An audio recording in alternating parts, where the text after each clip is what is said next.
I was 11 when this happened. Anna, my older sister, was 14, and Becky, my younger sister, was 8. My dad was a freelance programmer when I was younger. He made great money on his jobs, but because he was so heavily in debt, $500,000 plus, and my mom was not the most gifted person on balancing a budget, we never had much free money available. This meant that we went on a vacation once every few years, and usually that was to a relative's house. My dad had just finished a long project for a big client, and we were celebrating the occasion with a new movie, Final Destination, because my dad loved watching scary stuff and scaring the daylights out of my sisters and I. We were in the middle of the movie when the phone rang. He went to get it and came back to grab my mom while we kept watching the movie. Becky took the opportunity to pause the film and take Duchess, our dog, captive because she was scared. They came back about 10 minutes later and announced that we were going to be spending the weekend in a cabin. We didn't know what to make of that, but apparently the client he'd been helping owned a nice cabin by a lake in the mountains and offered to let us lodge there that weekend for a considerably reduced price. It was Thursday, so my mom went into a panicked frenzy of packing so we didn't see the rest of the movie that night. After school the next day, we packed up the family van and headed to the mountains. It was a 2.5-hour drive, so it was late by the time we got there. We unloaded the van and went exploring in the cabin. It was a ranch-style cabin with a little nook thing you could climb up to that was about head height. It was about 3 feet tall and probably meant for storage, but it was an excellent place for the 3 of us to hang out in and play games. There were a few dozen board games up there, so we started playing once we decided on the rooms. My mom and dad got the largest one. Anna claimed the smaller one with a twin bed, so Becky and I got the last room, which had a queen-sized bed we could share. We had a window on the right side of the bed without a curtain, and a lamp on the left side of the bed. It was the only light source in the room, and there was a closet opposite the bed. It was locked, and we couldn't get in it. I never did figure out what was inside there. We went to bed at around 11. Becky is a kicker, so I slept by the lamp in case she ended up knocking it over. I remember lying down, and I must have instantly fallen asleep, because the next thing I knew, Becky was gripping my arm and trying to burrow under me. She was squeaking something in fright, and I couldn't understand what was happening. I sat up, looked towards her, and I saw something pale and human shape moving away from the window.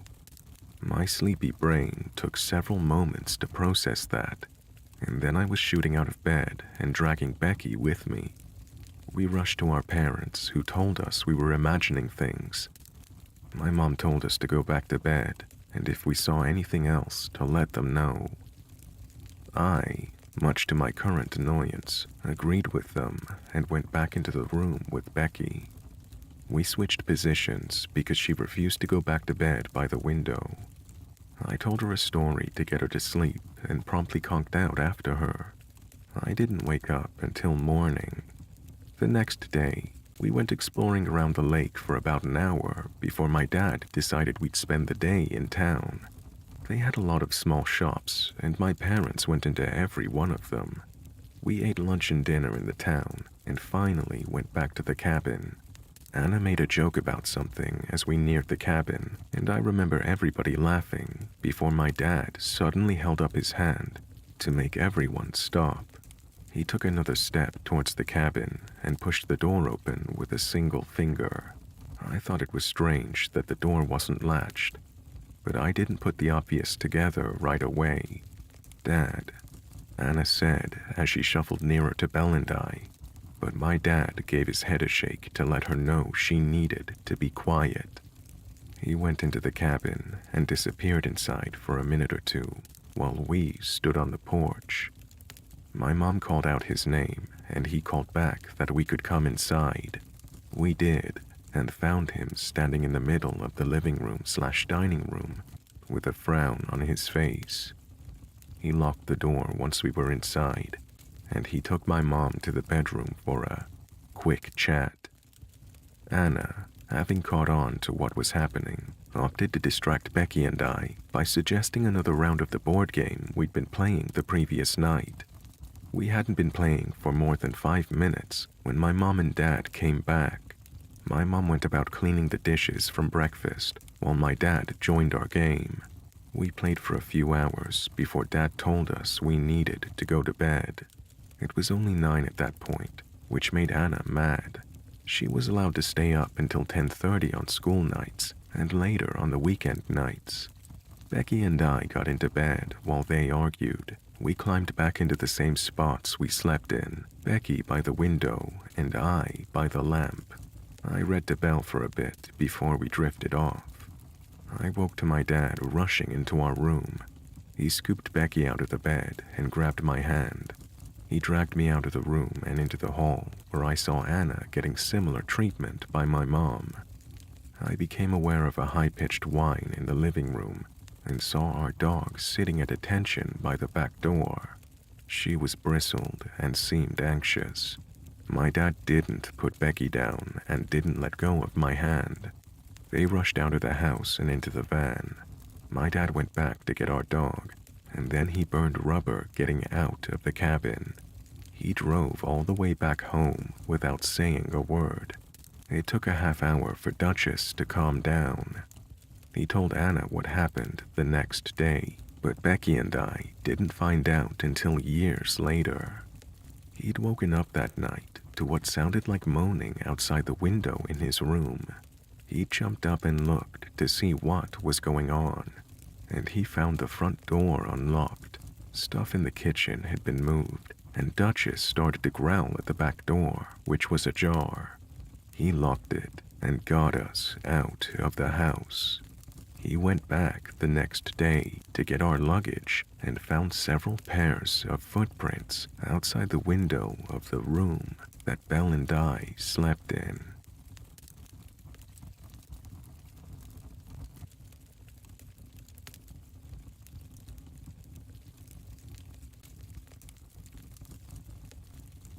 I live in a small town. You blink and you miss it.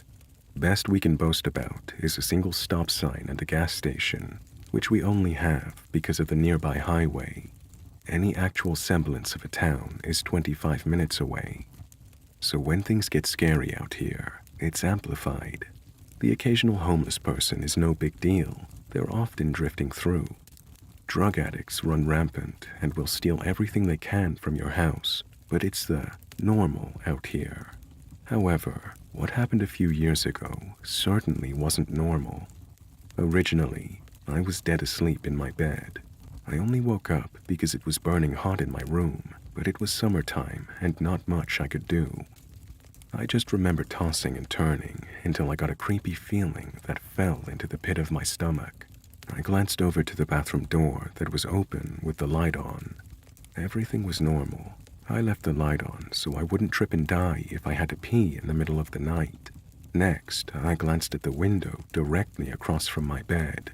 I had no curtains, but I did have a shitty set of blinds. Parts of the blinds are broken from wear and tear, and the shitty AC output beneath it would make them move back and forth, so you'd get a glimpse of outside every so often. The yard light was still going, but what made me stop was the outline at my window. The figure of someone was directly at my window, almost like it was waiting for the blinds to move to watch me. I didn't have an imagination as a child. That had been trained out of me. But the sight was enough to pour every horror film into my head at that moment. I squeezed my eyes shut and pulled my blankets over my head, and I slept in the cloth oven that night. By morning time, the figure was gone. I remember running to my mom's room on the verge of tears in the morning, telling her what had happened. She laughed at me like I was an idiot and told me that it was probably just a stray cat that had climbed up there for one odd reason or another. I almost believed her, since my window was pretty high off the ground, but something didn't sit right. Later that day, when we were doing yard work, I glanced over at my window, and I saw one of our metal patio chairs had been pushed up to it. I pointed it out to my mom, who proceeded to chew me out. That's how the cat probably got up there, moron. Stop leaving furniture everywhere. But I hadn't moved it. It was heavy enough that I struggled with it, so we moved it back.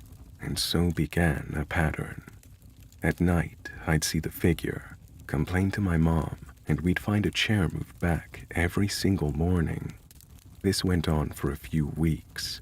My mother stopped caring about my concerns until one morning we saw where the outside screen of my window had been sliced open. I still remember her shaking her head and complaining about those damn stray cats that we had still yet to see. I could tell she was unnerved by that development. I couldn't handle it anymore, and I opted to sleep in our living room that night. The only problem was our kitchen and living room connected, which meant there were always several windows.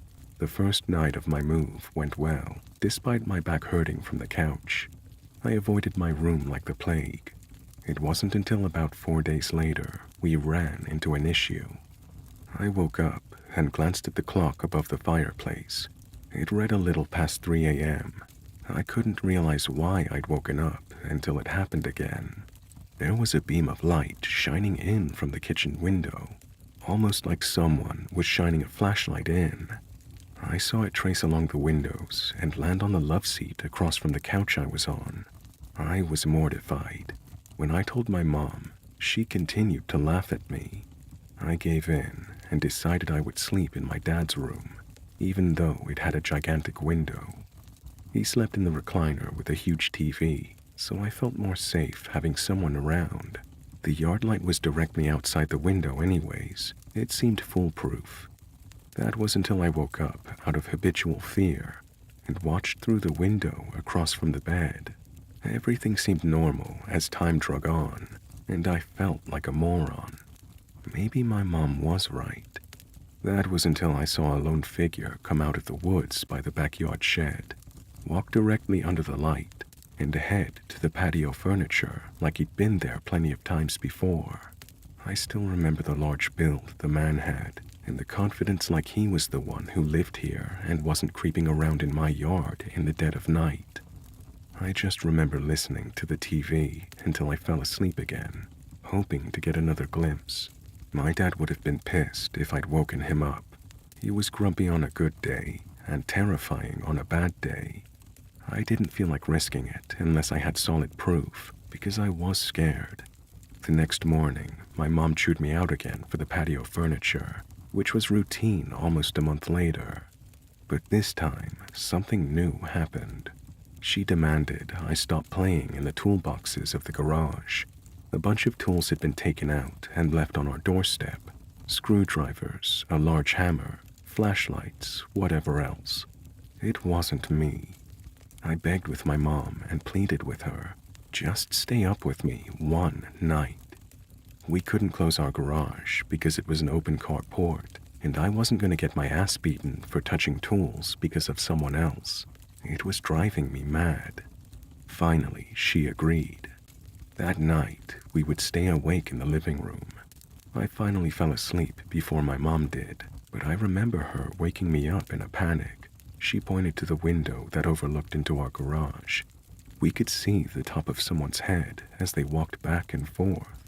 There was a sound of someone placing metal tools down on the brick steps, as if they were trying to be quiet but couldn't fully muffle it. She whispered for me to go wake my dad. My dad was angry, having been woken up in the middle of the night by his frantic daughter. He grabbed his pistol and headed out from the back door, towards the front of the house where the garage was located. We heard my dad screaming and someone dropping tools, then the shots of a gun, twice. The frantic footsteps pounding out of the garage felt like they were coming from out of my chest. My mom peeked out the window, then opened the door. My dad stumbled in. He had missed both shots because of his unstable aim, but he told us that there was a man crouching at our front door, looking at our door handle. None of us slept that night, and in the morning, the law from the closest town arrived. They didn't do much besides ask if anything had been stolen, for a description of the man, and then told us to install cameras. That was it. They said the guy was probably just looking for something easy to steal for quick money. If that had been the case, why hadn't he stolen the tools, the generator, the welder, or broken into any of the vehicles just sitting in the garage? We finally set up hunting trail cameras around the house, but nothing has happened since. Coming home from college for holidays, I still have nightmares about the incident years later when I sleep in my own bed. I don't know what he was looking for or why he did the things he did. Whatever the case may be, man at the window, let's not meet.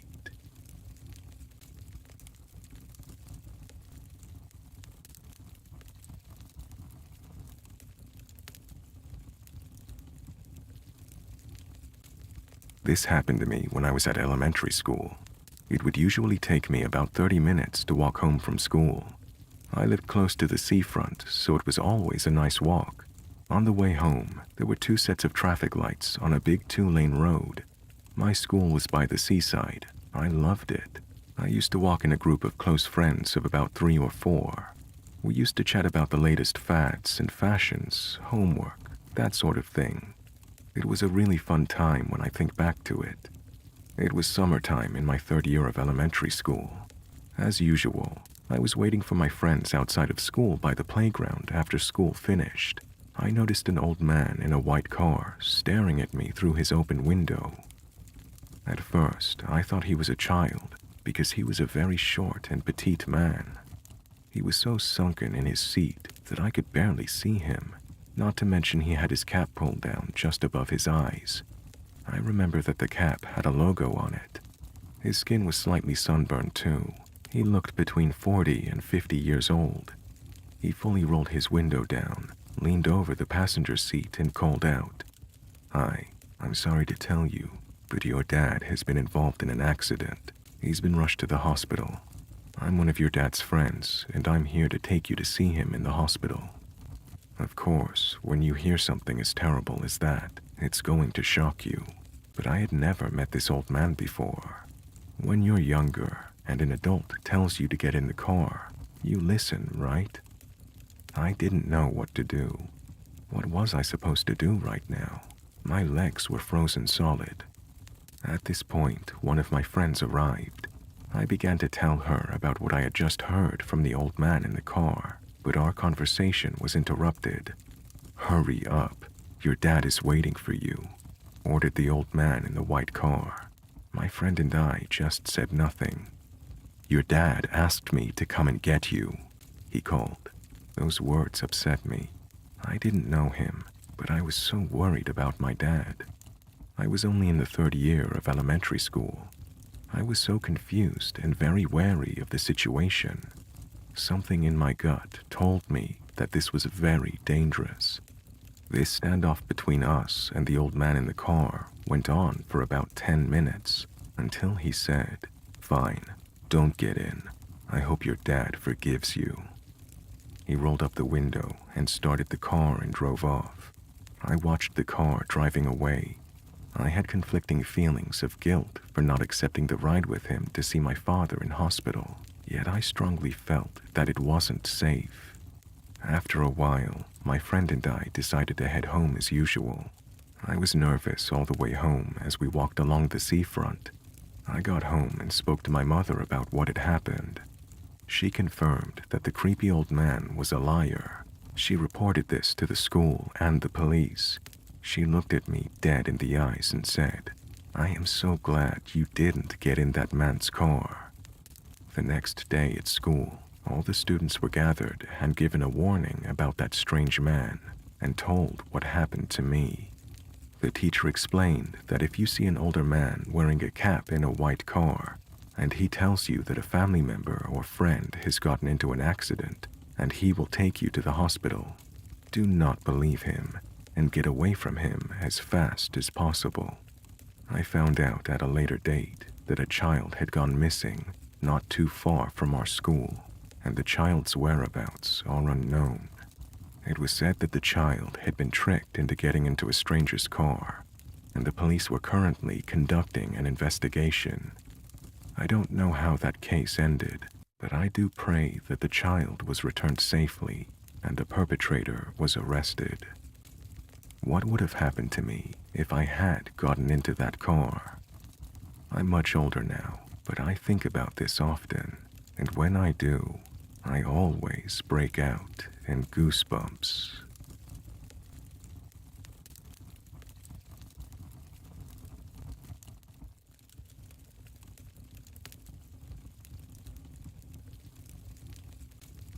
This didn't happen to me, but it happened to a close friend of mine, and she told me that she wishes to stay anonymous. But I can tell you that she's in her 20s, and she's very attractive. I will tell this story as if it happened to me though, so you can hear it the way my friend told it. I'd been working late at the office pretty much all week, which caused me to miss my regular bus home. Usually if I wasn't working late, then I would get off the train and then get the bus. But because I was working late, I had to get a taxi home all week.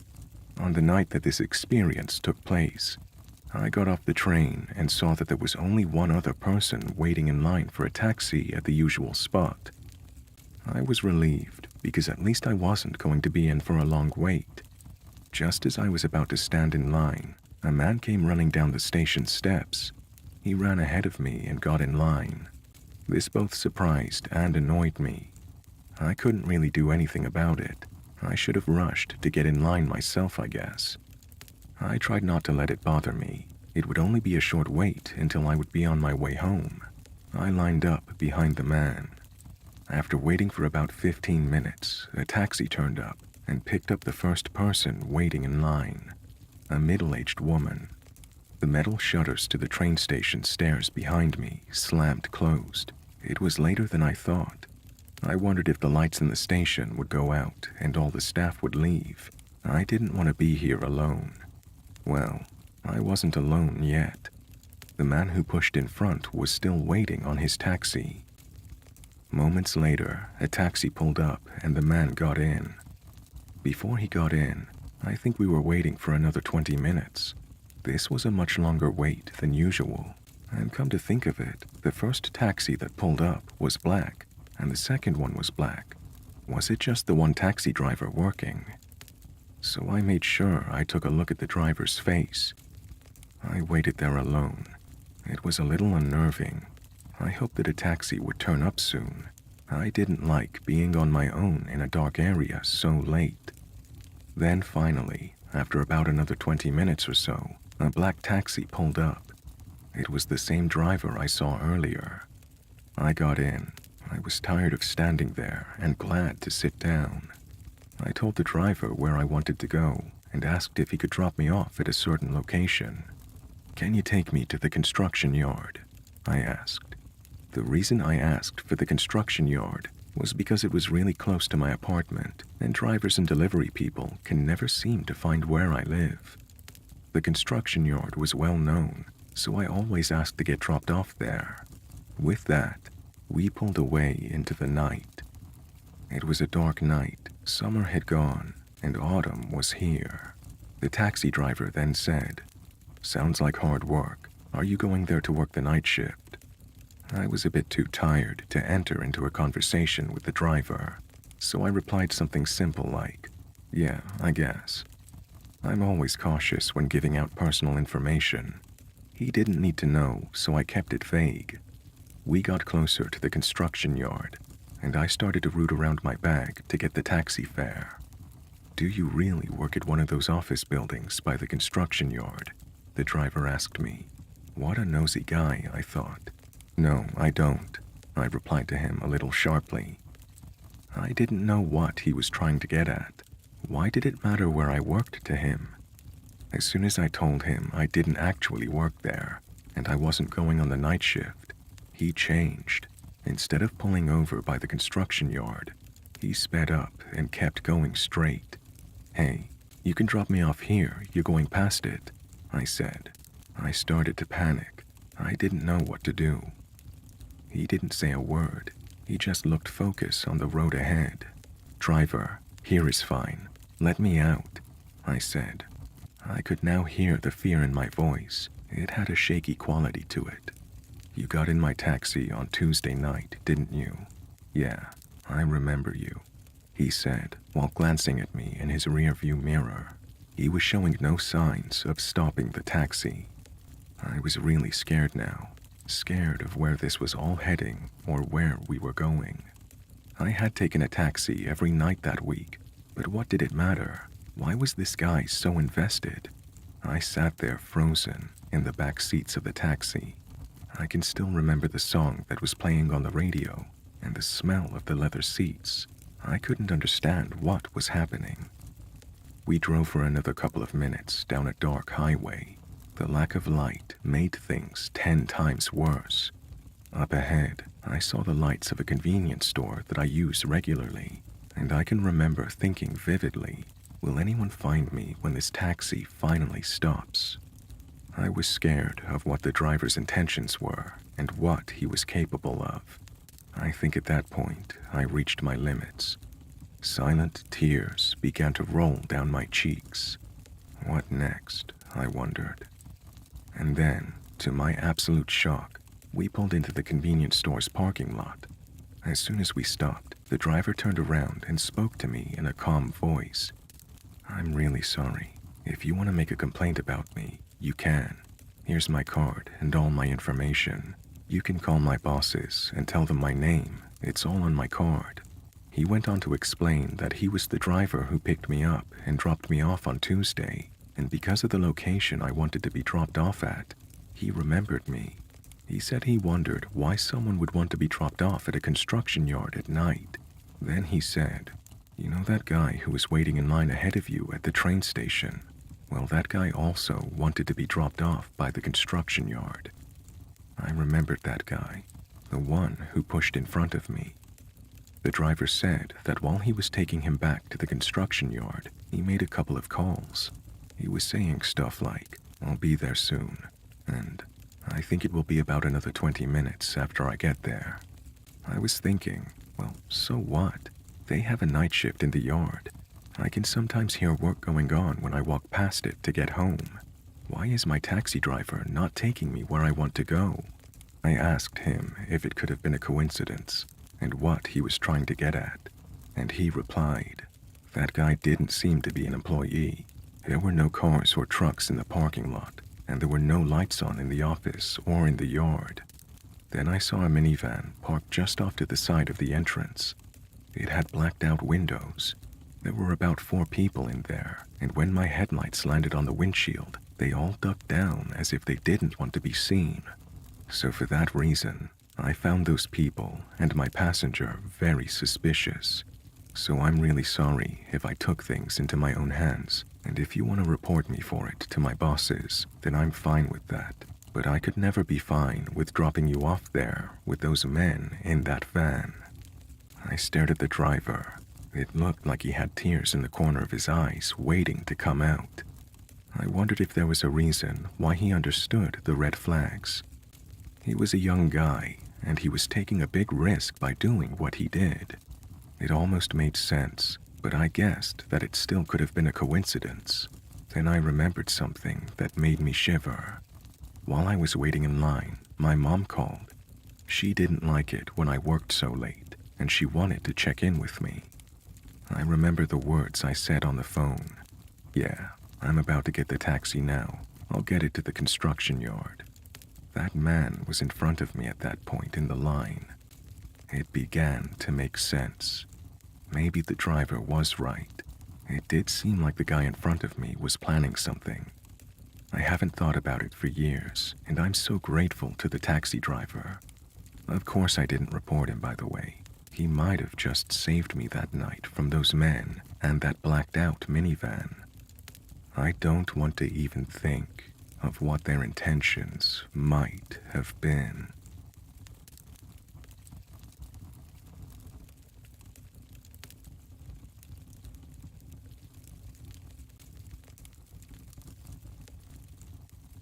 To start this off, I need to give some context. I'm 23, and I currently live in New York City, but I have grandparents who live down in rural West Virginia. When I say rural, I mean the literal boonies. Their closest neighbors are over an hour away in a small town with a few houses and a Walmart. Last summer, my grandfather, Robert, had surgery done on his hip. The majority of my family lives on the West Coast, and my grandmother, Muriel, is very old and wouldn't have been able to take care of Robert. Because I was the closest family member, I agreed to come down there for 2 weeks while he recovered from his surgery. Fast forward a week. Everything was going fine. All I really had to do was help my grandfather up and down the stairs and walk his dog, a blue heeler named Rocky.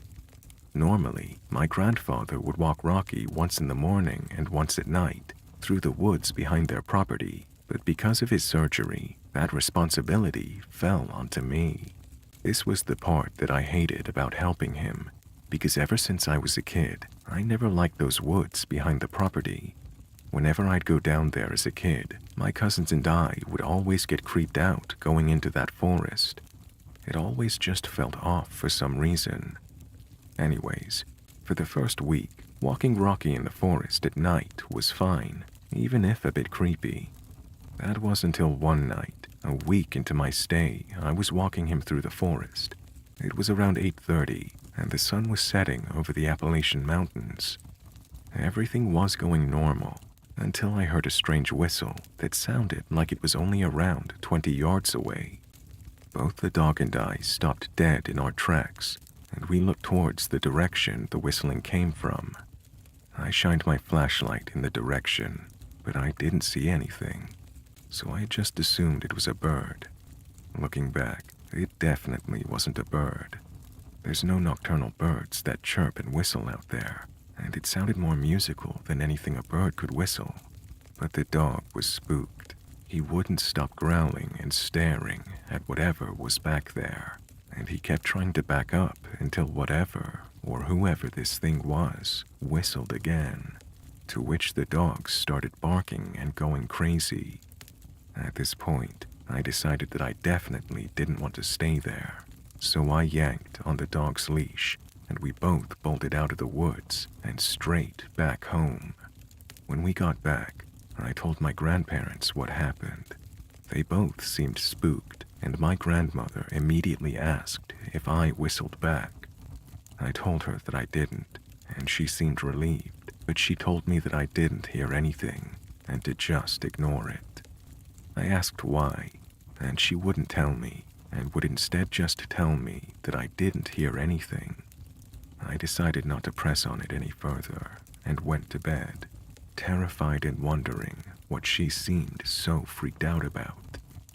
The next morning, she told me that instead of walking Rocky through the woods, I could just take him on laps around the house.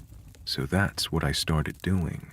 Every night, I would take Rocky for about 50 laps around the house before going back inside. On Friday, the third to last day I would be there, at night, I was taking the dog for laps as usual until I heard that same creepy whistle behind the attached garage, which was only around 10 yards from the house. This time, I immediately took the dog back inside and locked the doors. The rest of the night, I put my earbuds in, and I ignored any more whistling, like my grandmother told me to. To this day, I still don't know what was whistling in those woods. Some of my friends say it was a skinwalker, but that's a Navajo thing, and there's almost no Navajo in West Virginia.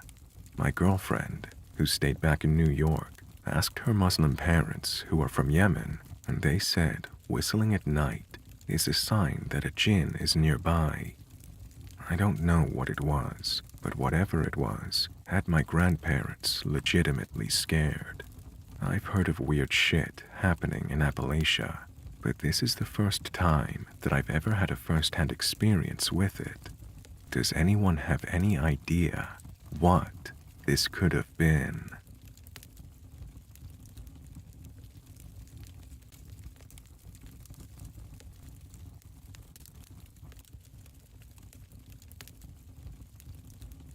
I'd like to begin by describing myself, because I believe it's relevant to the story.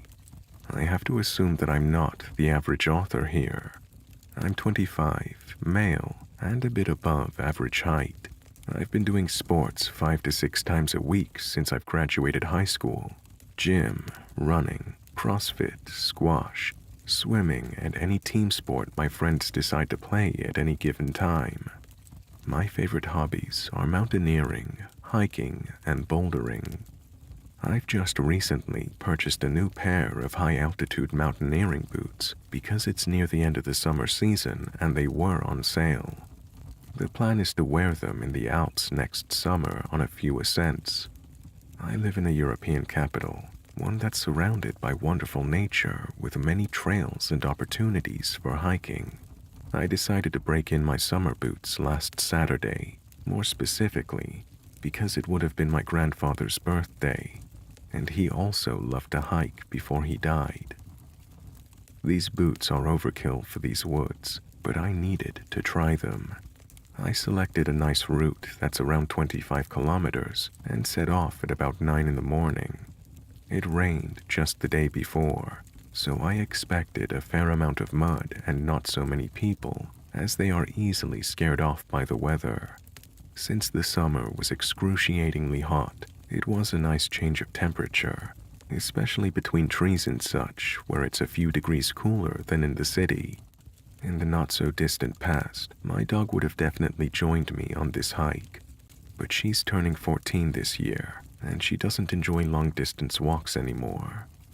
My girlfriend had to do something for work on short notice, so I knew from the moment I woke up I would be doing the hike alone. The first half of the hike was perfect. The altitude difference along the trail is minimal. I barely broke a sweat, and I misjudged how many people would be out due to the storm the day before. I met at most 6 to 7 people during the first 2 to 3 hours, and most of them were cross-country runners. It's worth mentioning that I wasn't walking quickly.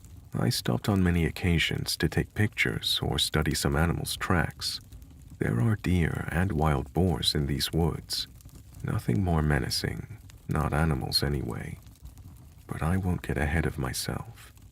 Between 12 and 1, the path ran into an actual road, one where cars can go. This road is asphalt, but deep in the forest, and can only be used to reach certain landmarks that are also in the forest, so cars seldom go here. My trail required me to take this road for a few hundred meters. As I was walking along the road, I heard a car approach from behind me. It went past me, not too quickly or too slowly. It was an older, green SUV with a fresh registration. You can tell by the license plate, probably an import. Anyway, I thought nothing of it at the time. Then I heard it drive back. It drove past me for the second time, now very slowly, and I could clearly see 2 men sitting in the front seats, wearing baseball caps and sunglasses. Both had a stubble/beard game going on as well. I assumed they were gamekeepers, even though those cars have a crest on the hood and on both front doors. As I hike a fair amount, I know these things. I see them around quite a bit. They would also not be driving a car like this. They have jeeps which are more suitable for the forest. Still, I felt no discomfort, and again, I thought nothing of it. Then, my trail left the asphalt road and began snaking in the woods again. I walked ahead serenely, gazing at trees and whatnot. Then, I suddenly had the strange sensation that something or someone was behind me. An engine sound was becoming more and more clear as well. At this point, the trail was quite narrow, but if, for whatever reason, you'd want to drive a car on it, you could, just about. Now, when I turned around, the aforementioned SUV was basically in my face. It was an arm's length away from me, and it stopped just as I had. I looked at the driver, who was staring back, as I can only assume as he was wearing sunglasses. I calmly asked him, "What's wrong? Shall I let you go?" In a polite tone as his window was rolled down. He didn't speak. He slowly started reversing, and he soon disappeared behind a curve. Now I was quite uncomfortable. I also noticed that he was alone in the car, unlike earlier. I listened intently, standing still, since I wasn't sure what was going on. At this point, I was not scared, but there was a faint feeling of unease in the air, and bad thoughts began gathering in the back of my mind. I heard the car and the engine stop just behind the curve. I heard a door open and shut, but nothing from that point on. I turned around and began walking towards my destination at a much faster pace than before. Now I was a bit scared. I didn't understand why he didn't answer, and why he just reversed and left without a word. I wasn't sure what to make of it, and I had no desire to ask him again, or to see him again for that matter. I had just walked enough for these unpleasant thoughts to slowly be erased from my mind. As I had been drinking a lot of water as I usually do, I decided to take a piss. I saw a perfect spot, a very narrow path off my trail that led quite clearly to a little hunting tower. I walked over to the tower, put my bag down by the ladder that led up to it, and then began pissing.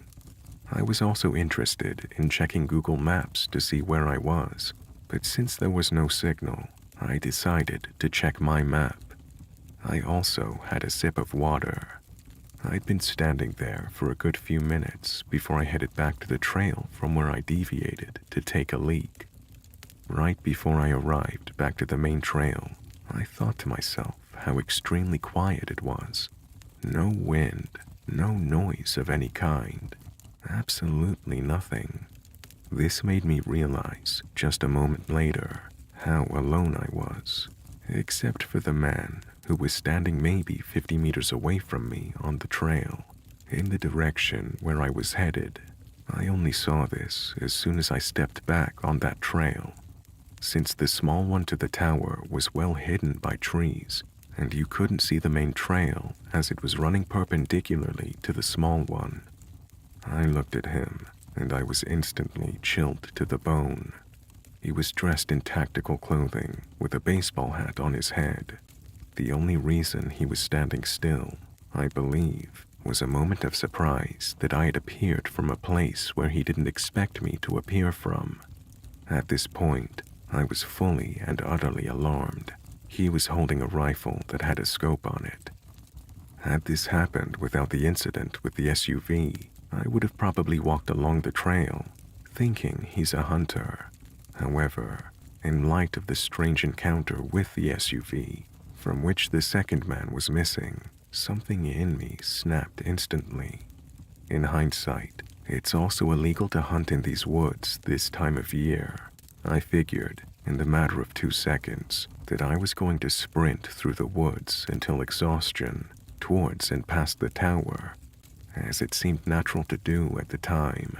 If there was no malicious intent on this man's behalf, or the others, he'll just think I'm an idiot and forget about me in 2 minutes. If I'm right, it's the best call I will have ever made. And for fuck's sake, he began running towards me. Adrenaline blossoming within me, I began sprinting away.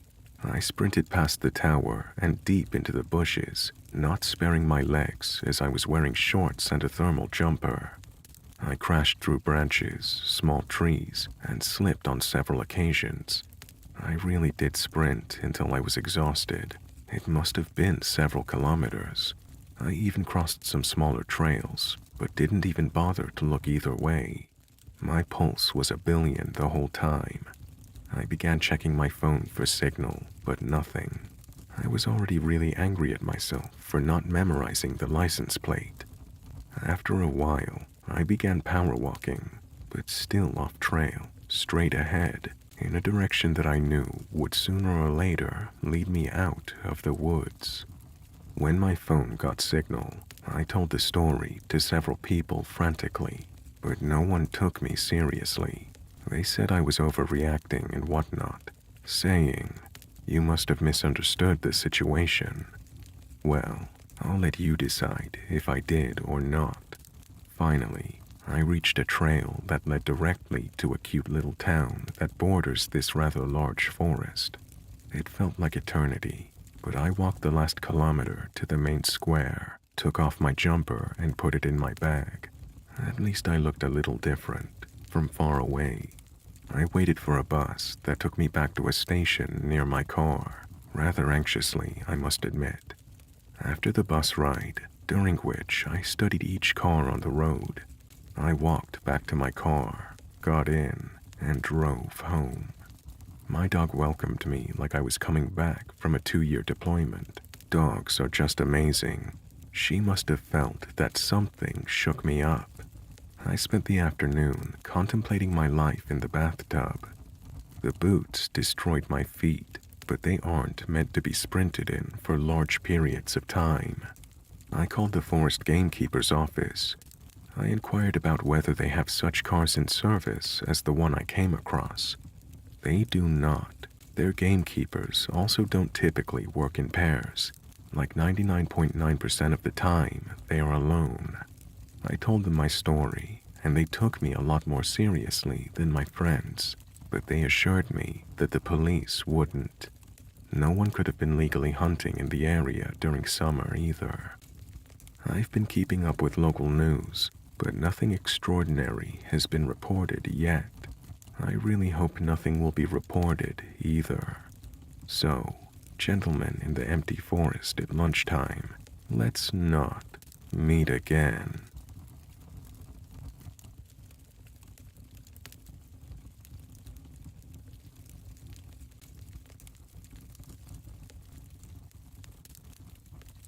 This is truly the scariest, most horrible thing that has ever happened to me. I've never been so petrified in my life. To this day, I still don't know who this man was, what he was trying to do, or if he's still where I saw him. I'm sorry for how long the geographical description is.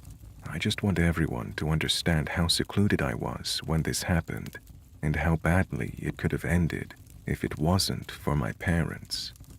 I was back home for the summer for the first time in a year after starting university. Our home was, and still is, just outside of a small town with forests all around. There was also a small man-made lake, which was diverged from a river that ran for miles through the forest and ramified into a few streams east of the lake. Near my home, there was a small grassy path that led to the river following a stream. It was a long walk, but one I used to go on often as a child. I knew the forests there well. I knew where I could cut through dense trees to meet the stream. The walk I would go on always led me off the path, which turned northwest slowly, so away from the stream, and then took a sharp turn to the west after a few miles' walk, at which point the stream was hidden quite deep into the forest. I'd continue to walk north and follow the stream through the forest to get to the river, then follow the river west to get to the lake. It's easy to get lost in the forest because the terrain isn't just a slope down to the water. It goes up and down, and you end up completely surrounded by trees. I'd spent many days wandering around there alone or with my dad over the span of 18 years. I never saw anybody else in the forest. I went there twice that summer, both times alone-ish. The first time I left in the morning, I walked along the path away from the stream to the sharp bend, then cut back into the forest. I reached the stream after an hour or so. As I was running my hands in the water, I heard a bell from far away coming from the north. Something was making a bell ring fervently and periodically, which I found strange. I listened well, wondered if it was a lost hunting dog, and started moving towards the sound. Yeah, I bloody know I'd be the first person to die, but I was heading north anyway, so what the hell? I realized it couldn't have been an animal. I could tell the bell was too heavy because of how clear the sound was to be on a collar. I kept moving, and the bell was moving away from me. It stopped completely after 5 minutes. The stream wasn't big enough or strong enough to carry a bell that could have been enclosed in a tin or something, and the river was too far still. I thought of everything, but nothing explained the sound. apart from one obvious thing, which I just didn't feel comfortable with for some reason. I knew it had to have been a person. I stopped thinking about it and just walked on normally. That is until I found a badger, a dead one, carefully decapitated. It had obviously been done with a knife. It was fairly fresh. The body was still limp, and there wasn't too much smell coming from it. The wound was full of maggots, but I knew that happened soon after exposure. The sound of the bell had been following the stream. So had I. So, the badger was put there, maybe killed there, at least decapitated while I was walking that way, I suppose. I'm not completely sure. Nothing else happened that day. 1 week later, I went back for the second time that summer, and the last time ever. I left home around 6 p.m. I made it to the stream, then walked to the river in an hour. Then I decided to go back the way I came because it was getting late, and it was raining quite heavily. The sun set at around 9 p.m. I was walking as fast as I could.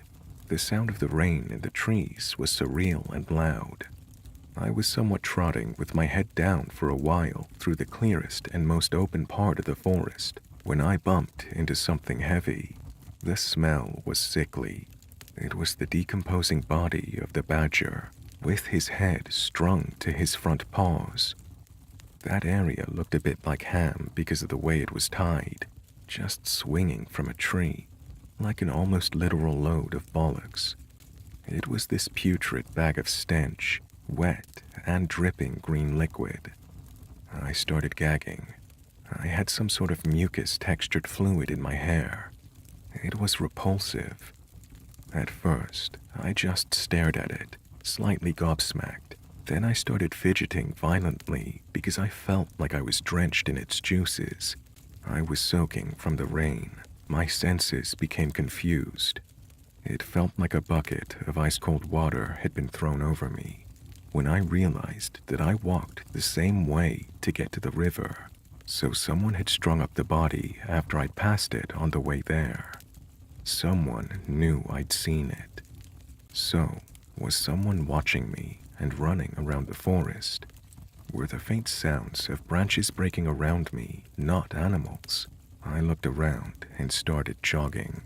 I was half running, half walking away from the stream, back towards the path for a while, when I heard the bell again. I proceeded to call my dad while running. I told him where to meet me on the path where it sharply turns west. It was the closest part of the path to me, to go as fast as he could, and that someone was in the forest. I can't explain the feeling I had. It was like I had just shit out my intestines and stomach. I literally felt the hairs on my neck raise despite being soaked. It was dark. I jogged as fast as I could. I was panicking because the path was still a bit far away. It was just too far to feel safe. It was still raining. Every single sound was muffled. I felt like everything was further away than ever before. The bell went on for way longer than the last time, on and off. I felt like it was surrounding me at one point. The fear, combined with my compromised hearing, and the fact that I couldn't fucking breathe properly, was making me slightly lose my sense of direction. I was automatically heading southwest, but I wasn't really sure what I was even doing. I was breathing like a horse, coughing my lungs up, kind of crying out loud like a toddler does, tripping over leaves and twigs like an idiot. I stayed on the phone with my mom, who was on her way with my dad. I kept hearing sounds, but I wasn't sure what they were. My mom was screaming on the phone at the same time that they were on the path that I needed to run, that my dad had gotten out and was heading east from the path bend. I was terrified, so I went into survival mode. I was doing the half-running, half-speed-walking thing again because I was out of breath. Then I heard branches break, clear footsteps for the first time from down in the forest, and the bell ringing louder. I didn't want to, but I looked over my shoulder. That's when I saw what was in the forest with me. A tall figure creeping in my direction at the very end of the clearing, ringing this bell slowly in front of his stomach. I could tell he was staring straight at me. Now, I don't know if I had a hidden secret sprinting ability or instinctual adrenaline-induced superhuman powers, but when I tell you I ran for my life, I fucking didn't look back once. I screamed as much as I could. I lied. I'm on the phone with the police. They're on the path. Dad, I can see you. I'm here. I wanted to yell, Dad, please, where are you? But I kept that to myself. I felt like something awful was going to happen. I felt like this man was right behind me. I kept telling myself not to look back. I was gasping and wheezing, crying so hard and screaming for my dad. I felt shivers on my neck, and then switched off. I just ran. I even dropped my bag and only realized I didn't have it anymore when I was in the car. I felt like my phone was my only way home. Things no longer felt real. It was like my legs were moving by themselves. I didn't know if the man was still following me. I could only hear my heart beating in my ears and the bell. I finally heard my dad shout my name, and I knew he was coming my way and that he could see me because of the intonation of his voice. I pretty much lunged myself at him when we got to each other. My dad heard the bell too. My mom could hear it on the phone. She was waiting with the car, ready to leave, fast.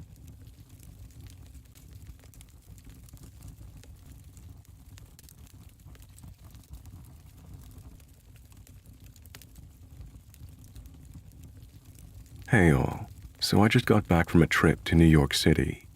I go there multiple times a year as I have family and a handful of close friends that live there. I've been meaning to post this since it happened a couple of nights ago, but I wanted to make sure I had the time to sit down and regather all the details correctly. I'm sure we've all heard crazy subway stories at one point or another, but I never thought I would end up in one this terrifying. So I was heading back to my hotel from a friend's house at about 3 a.m. the other night. My friend lives deep in Brooklyn. My hotel was in Manhattan, so if you know the city, you know that's about a 30 to 45-minute long train ride, give or take. My train finally arrived, and I was happy to be headed home. I was exhausted and it was late. My trip had been going unexpectedly well up until this point, so I had faith I'd be able to get home with no worries, especially since the trains and streets were basically empty at this hour. The train was brand new and it had just been cleaned, something I've never seen before. Hell, it even smelled like a new car and still had fresh mop water on the floor. There was only about 3 other people on my train, all minding their own business. So far, so good. About 2 stops into the train ride, a man that looked like he was in his late 20s stumbled into our train car mid-ride through the connecting doors of the cars.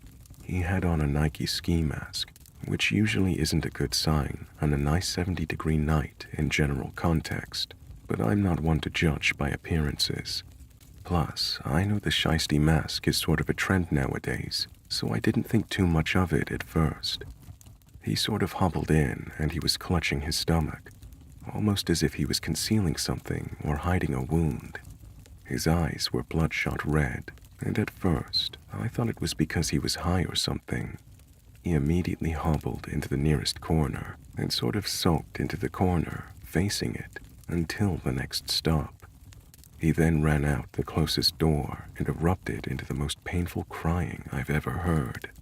He was just screaming and moaning and crying, all while stumble running along the stopped train on the platform, still clutching his stomach, screaming things like, "Why?" and gasping through his tears.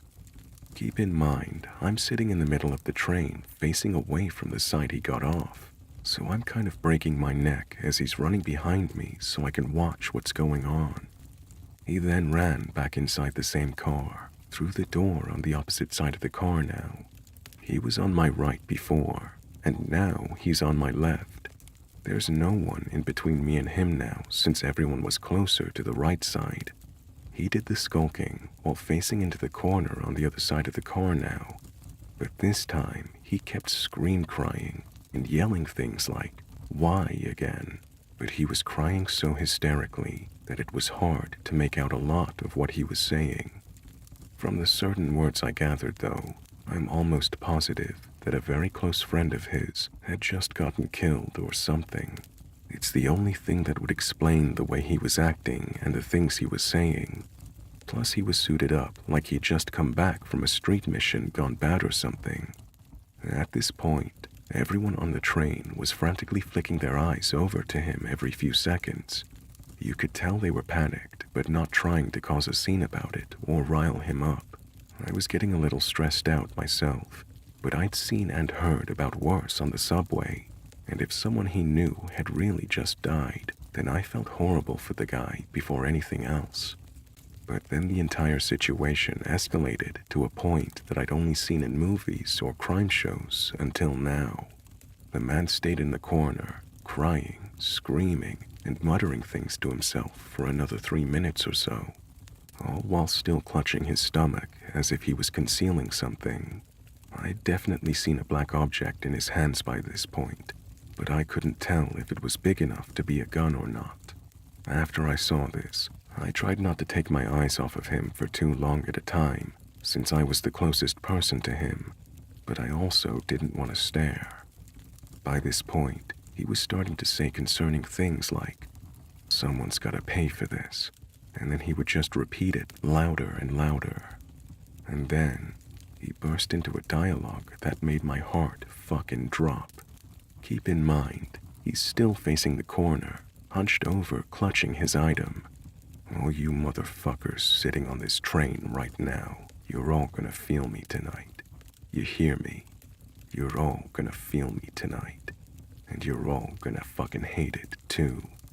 Oh my god. You're all gonna fucking hate this. You're all gonna hate me." He kept getting louder and louder as he was saying this, to the point where he was basically screaming by the last part. I don't know what he said after that, because as soon as that train stopped next, I fucking bolted.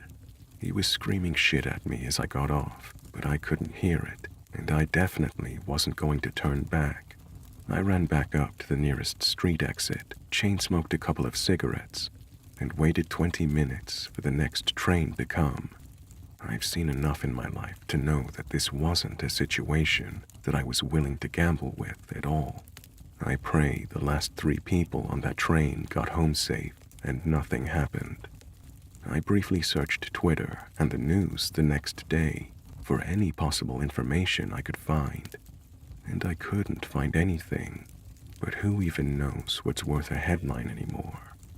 So, to the man in the subway at 3 a.m., I pray you find the solace you need and heal from whatever trauma you're going through. Please, let's not ever meet again.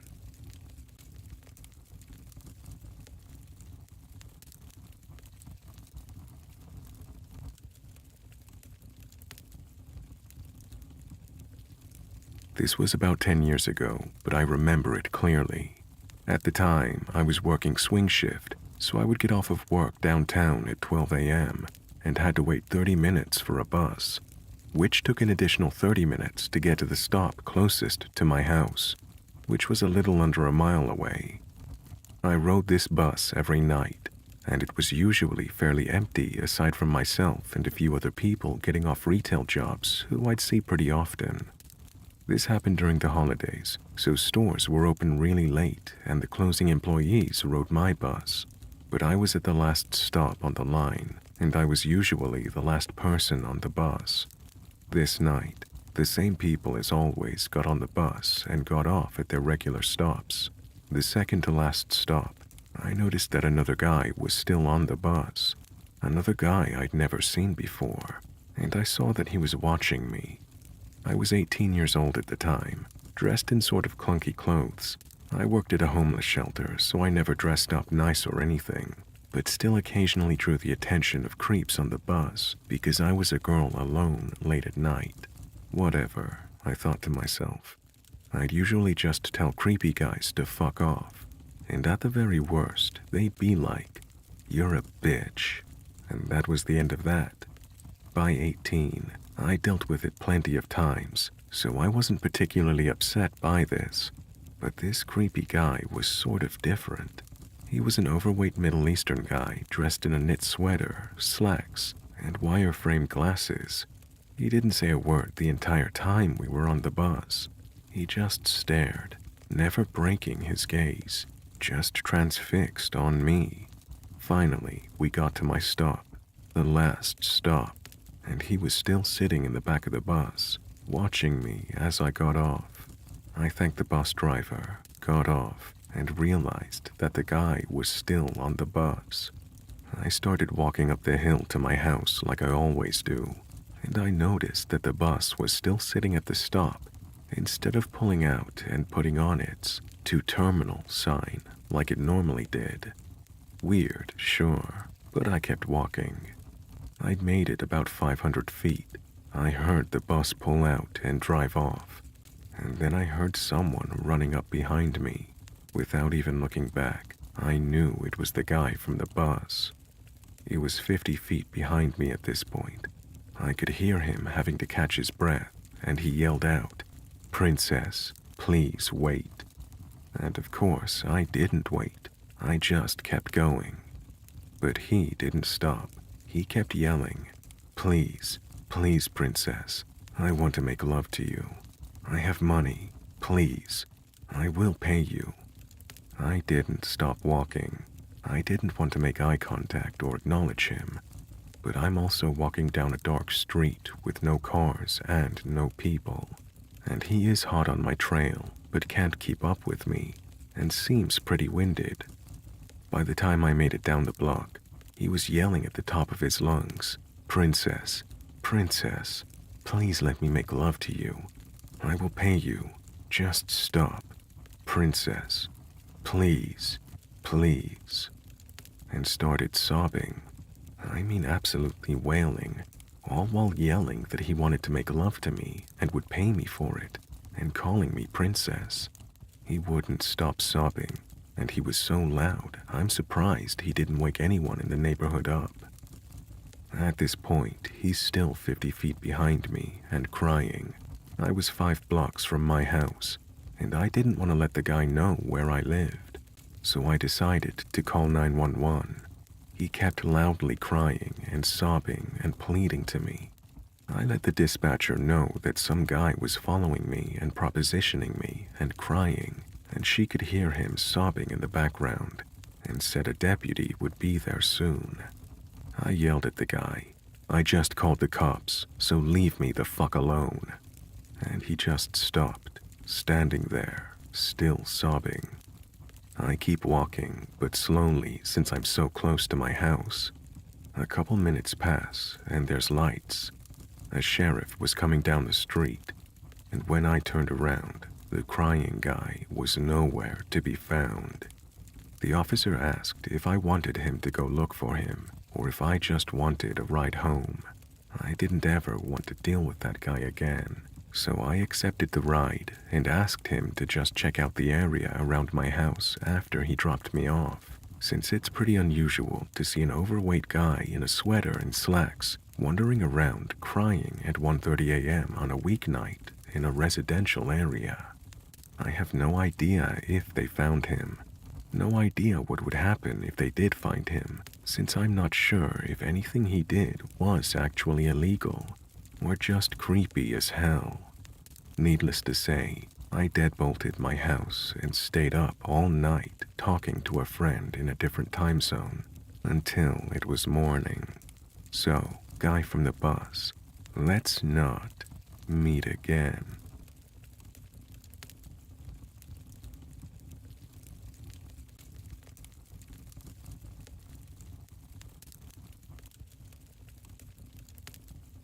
I was around 16 at the time of this happening.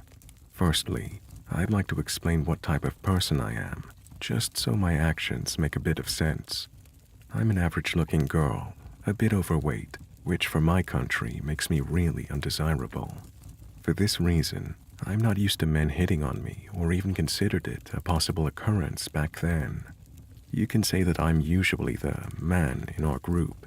You know, the girl that looks after every other friend when they're drinking, and if a guy's being rude or harassing someone, I'm the one to shut him down.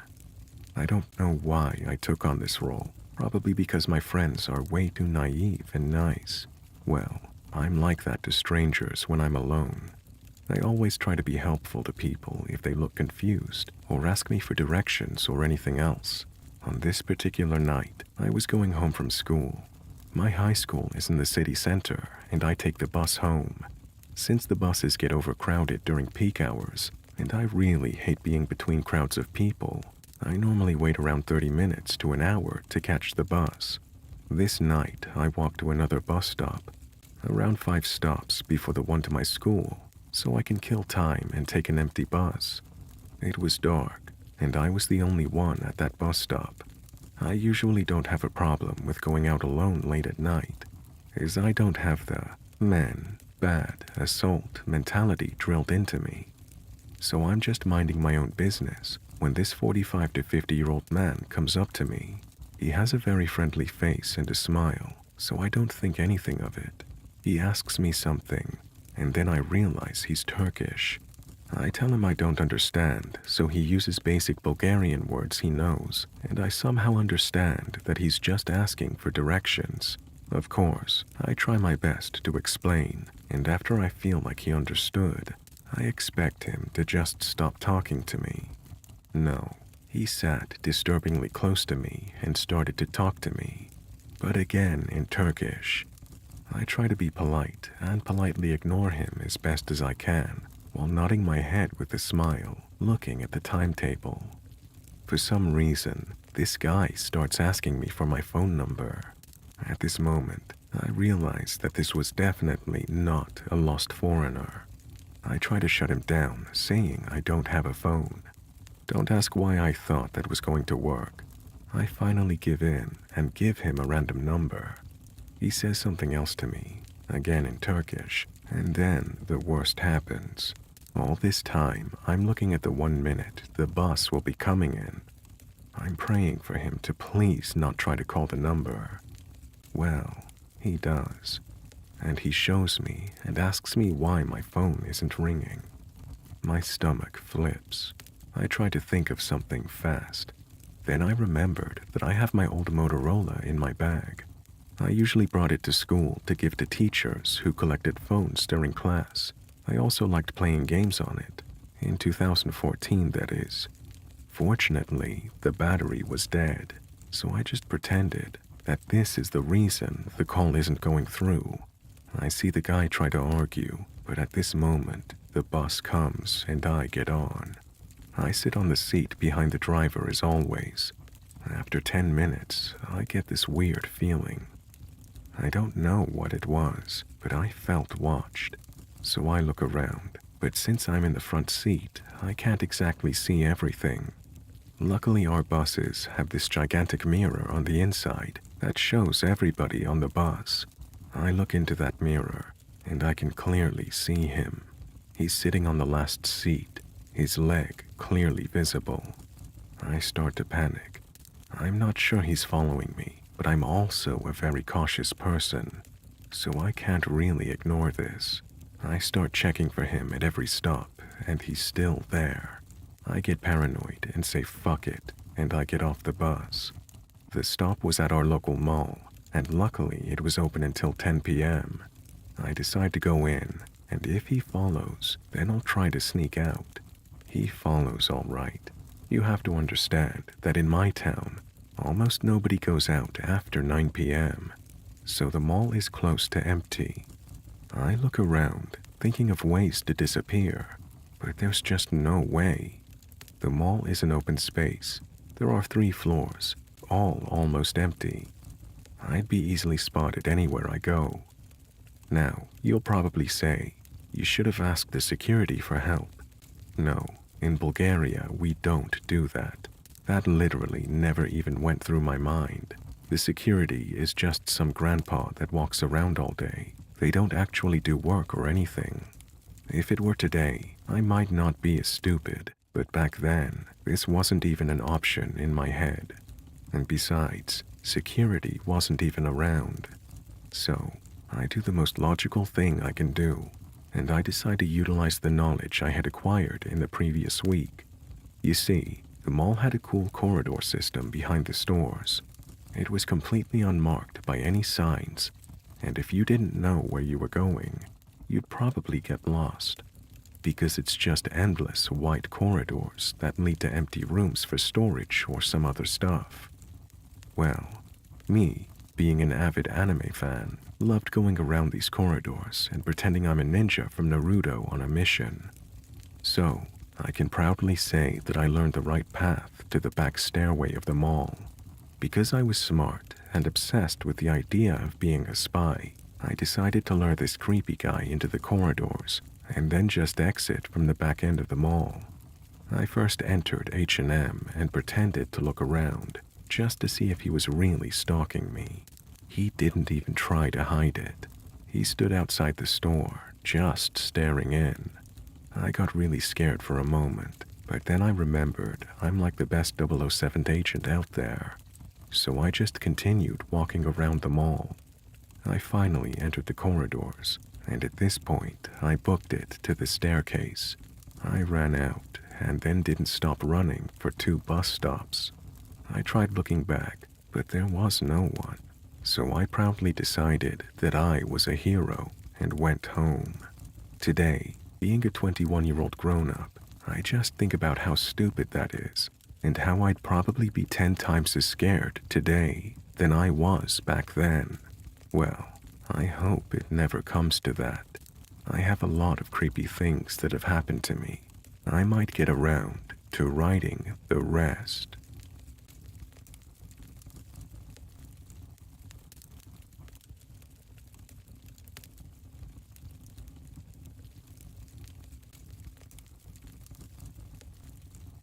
I am no longer a skeptic. My wife and I stayed at an AirBNB that was a house built in 1901 in an old mining town in Arizona. The experiences we had made us leave a day early at 3:30 a.m. The town is called Bisbee, Arizona.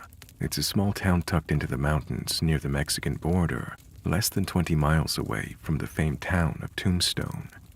I'll give a brief history, but if you ever want to fall down an internet rabbit hole, the town's full history is pretty fascinating. Copper and other valuable minerals were discovered there in 1877, and a mining camp sprung up. The population swelled significantly over the next couple of decades, and at one point, the population was bigger than San Francisco. The problem was that they crammed this population into what is effectively a canyon. The town is literally built into the sides of the canyon, with front door steps leading to your neighbor's roof in the lot below. With the population surge came crime, disease, sanitation issues, and whatever else, not to mention the toxic fumes and smoke that came with the mining operations.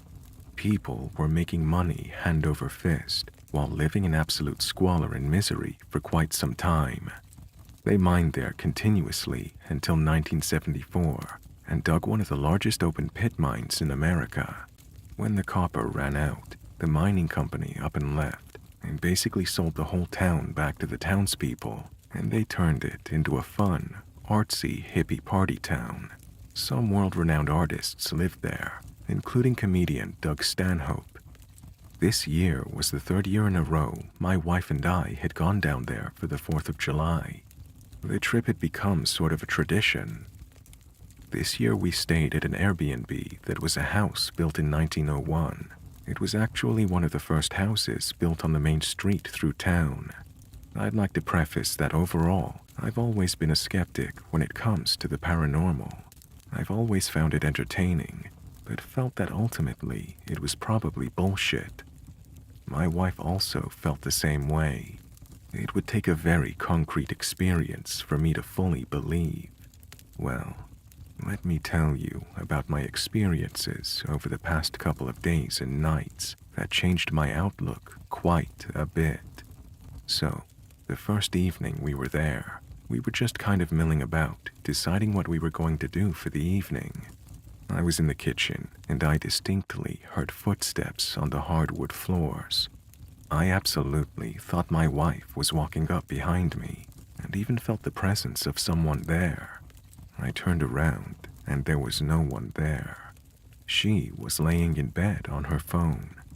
We chalked it up to leftover thunder from a storm that had just passed, or maybe even old plumbing. Later that night, when we were getting into bed, we were plugging our phones in and testing out light switches and such. I switched my light on, and we both heard a weird scratching sound on or in the wall. I even jokingly said, "Damn, I hope that's not wires arcing in the walls or something." It definitely wasn't wires arcing, as I am familiar with that sound, but the sound was definitely along the same lines. The next morning at breakfast, my wife mentions that she had trouble sleeping because of very vivid and intense nightmares that took place in the house. She said they were those types of dreams where you're not sure if you're awake or asleep. It was enough to visibly shake her, and she's by no means an easily shaken woman. The next night rolls around, and we go to bed at around 10 p.m. or so. I drifted off to sleep for what felt like maybe 30 minutes or so before I was woken up by multiple itchy/ticklish feelings all over my body. At first I chalked it up to my sensitive skin against the sheets I'm not used to. I've had that happen before, but this time it was different. Every time I would scratch the spot where I had the feeling, it would instantly move to another part of my body. It felt like someone was intentionally trying to aggravate me. I also had slept in the same bed a few times before this with no issue. Dealing with this made me toss and turn for a couple of hours until I finally had it and got up to find my wife awake as well. She was having the same nightmare as the night before, and she couldn't sleep. She also had a deep uneasiness about the mirrors hung around the house. Now that we were awake, she went out on the porch to have a smoke, and I stayed in bed scrolling through my phone, and while I was doing this, I saw a person walk across the foot of my bed out of the corner of my eye. I also felt the presence of someone walking in. The airflow from the AC even changed slightly. It was vivid enough that I 110% thought it was my wife walking in, and my stomach sank like a rock when I realized she was still out on the porch. I thought it might have been a glare from my phone, but I tried every which way to recreate it, and I was unable to. Both of us being unable to sleep, we started talking about stuff. Now, mind you, we rarely, if ever, argue or fight, and we definitely don't get angry and things don't get heated, especially over topics like the ones we were discussing. As the conversation went on, this weird negative energy started to develop, and the conversation started turning south. We both kind of snapped out of it, thought about the events leading up to this, and decided to pack up and nope the fuck out of there. As we were leaving, my wife went back in to grab one last thing and heard multiple footsteps around her and had the distinct feeling she was being chased out. We drove back to Tucson in the dead of night and are both still sitting here, still in a state of shock about what we experienced.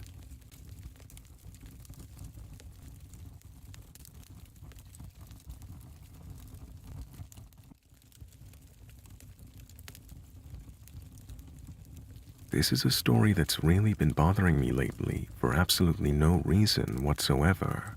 A few months back, I just had this dream that brought back this memory I tried to suppress growing up. But as of recently, it's been weighing on my mind.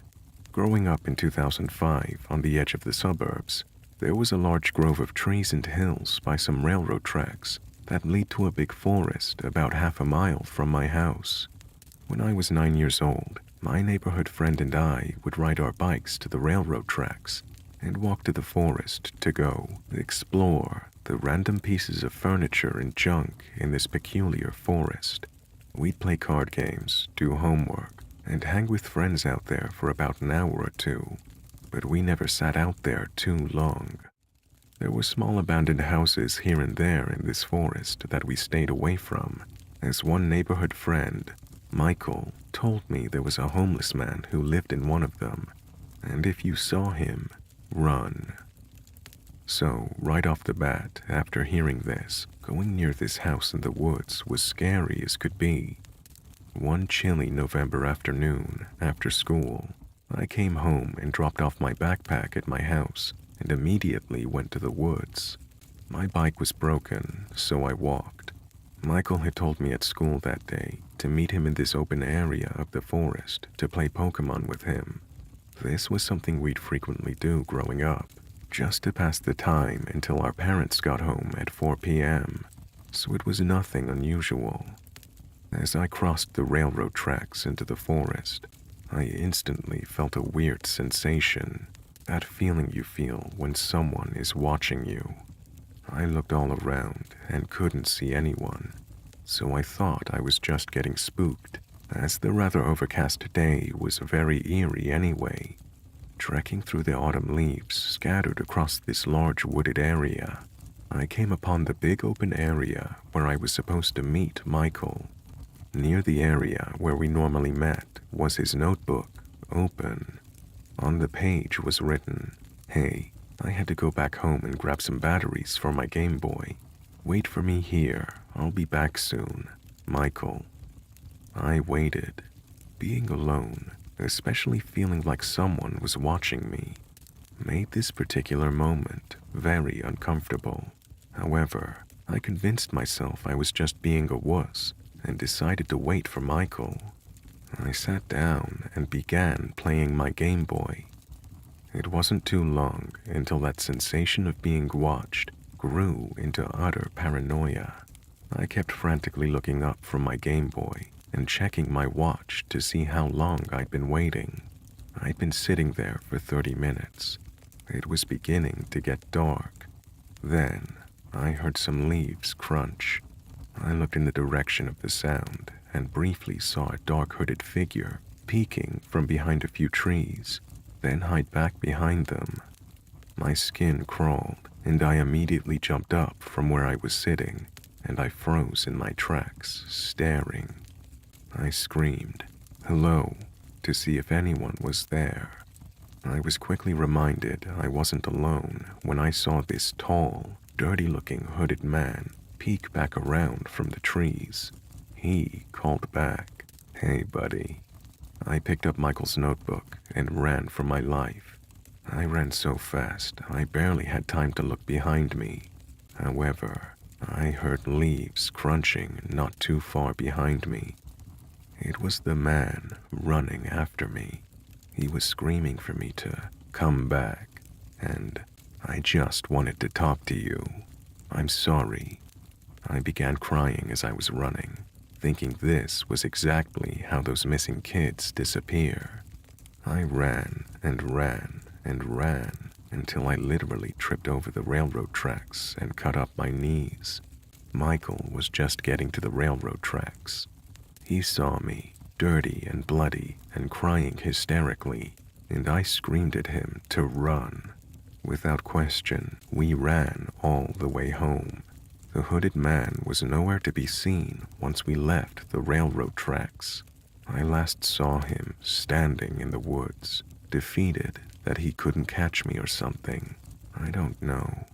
I told Michael everything, and we never went back to the woods ever again. Years later, in 2016, they bulldozed the woods and built a neighborhood there. We later found out from fellow neighborhood friends who were in the area the same thing happened to them growing up. To this day, this is probably one of my scariest stories growing up.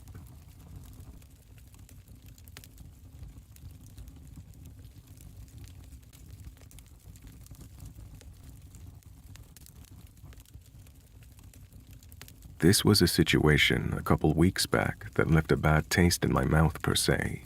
For context, it might be a bit long, but hopefully it will give a bit of background to what made this encounter so creepy for me. This encounter happened about around the time lockdown was in its prime here in Australia. I'm a 23-year-old female living near Byron Bay, about a 20-minute drive away in the surrounding hinterlands. I was born and raised in the city though, so I like to think my judgment of character is a bit finer developed than country folk. For those not familiar, Byron is a major tourist attraction in northern New South Wales, really close to the Queensland's border. It's a beachside town known for its laid-back lifestyle. Because of this, we get a lot of passerbys, even a bit further out because of the nice views in rich bushland, those kind of reasons. And it's not unusual to meet a few odd people here and there. There's also your dose of strange activity, i.e. backpacker Theo Hayes' disappearance not long ago. Lots of people up here have theories on this, ranging from cults to just straight-up cold-blooded murder. In my suburb, it's still quite rural. On our street, there's about 5 houses in total, covering a good couple of 100 acres, and at the end of the street, there's a path to a bush to a lovely waterfall. The journey from my property to the beginning of the track is about 5 minutes, and the path leads to 2 destinations. The first destination is about 5 minutes into the track at the top of the waterfall. It has a little wooden platform you can stand on to look out over the waterfall and the stream leading into it. The second is about another 5 minutes down the track, which is the waterfall itself. Most people keep to the left of the waterfall and will sit under it in the cave, as the almost non-existent clearing to the right of it is quite inconvenient and tricky to get to if you aren't planning on getting really wet. This is important for later. I used to go there quite often to write in my journal and clear my head, and my favorite place is just next to the top of the waterfall. I'd climb through the fence next to the wooden platform and sit next to the stream on the rocky face that covers either side of the stream. The view was the nicest here, and I also like to sit facing the wooden platform so I could keep better tabs on my environment. This particular day I went down, and coming up to the track, I noticed a camper van parked with lots of tools and rope attached to the roof. I couldn't see anyone in there, but just had a bit of an inkling there was, so I gave the car a pretty wide berth. Social distancing, but also my ever-present paranoia thanks to this and other true crime subs. And as I passed it, I noticed the side door was opened, which quickly slid shut. Straight up, I thought it was pretty fucking weird. It's illegal to set up camp there, and also we're in a period of essential travel only, so I wasn't really expecting to see anyone down there except for a neighbor going for a stroll. However, I passed it off as a tradie wanting to get out of the house into nature for a bit after work or something, and I kept on. I went to my usual writing place, but as we'd had a bout of pretty heavy rain in the few days prior, the stream was full and I wasn't up to crossing it, so I sat on the same side as the wooden platform about 10 to 15 meters away. I wasn't there for long, maybe 5 minutes of writing with my headphones in, when I heard something.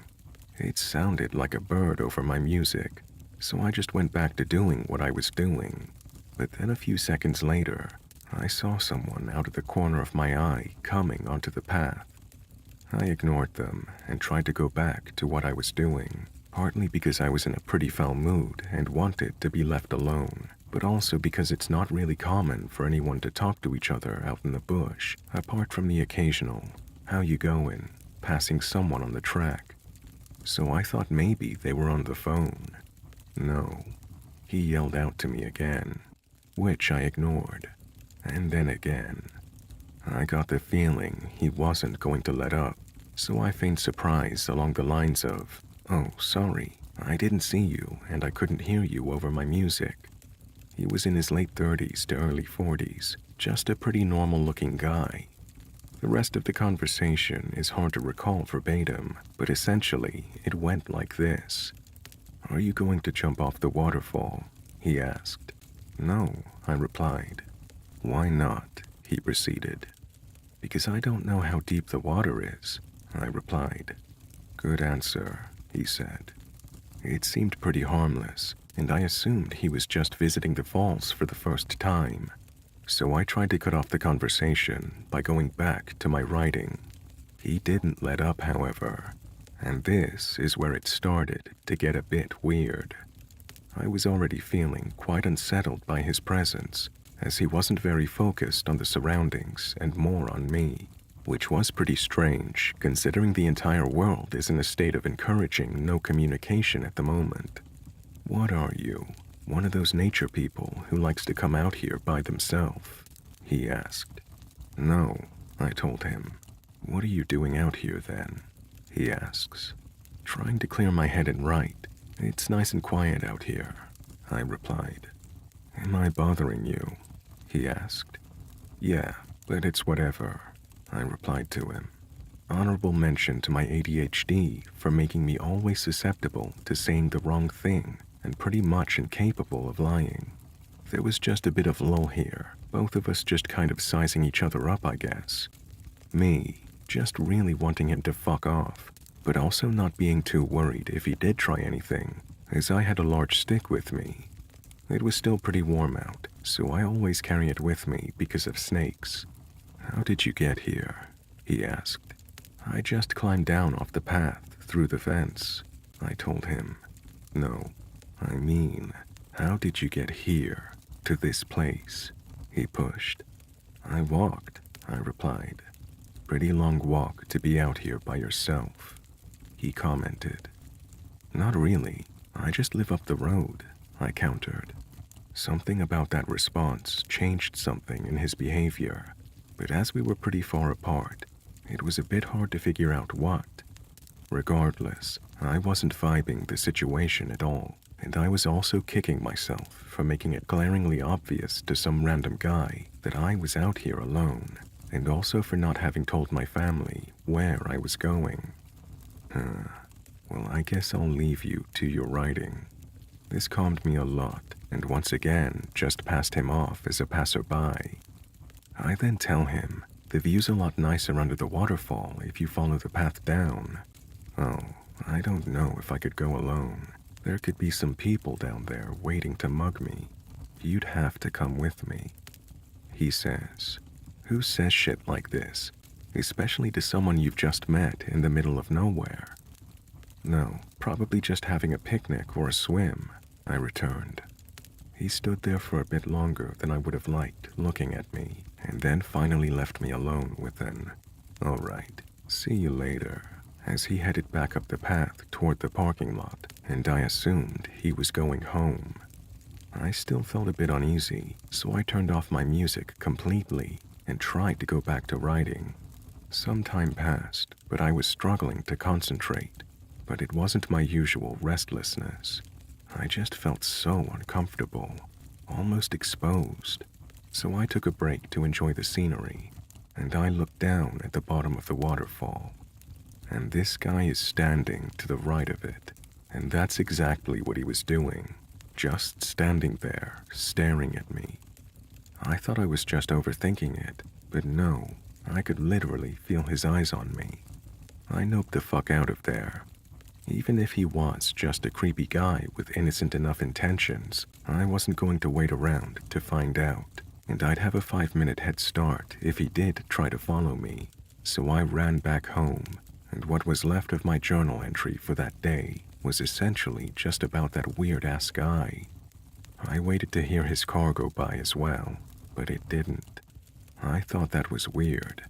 I assumed he must have set up camp there or whatever, or just left later that night. Either way, it sufficiently creeped me out and ruined that spot for me. I haven't been back since. Thanks for listening, and stay safe out there, everyone.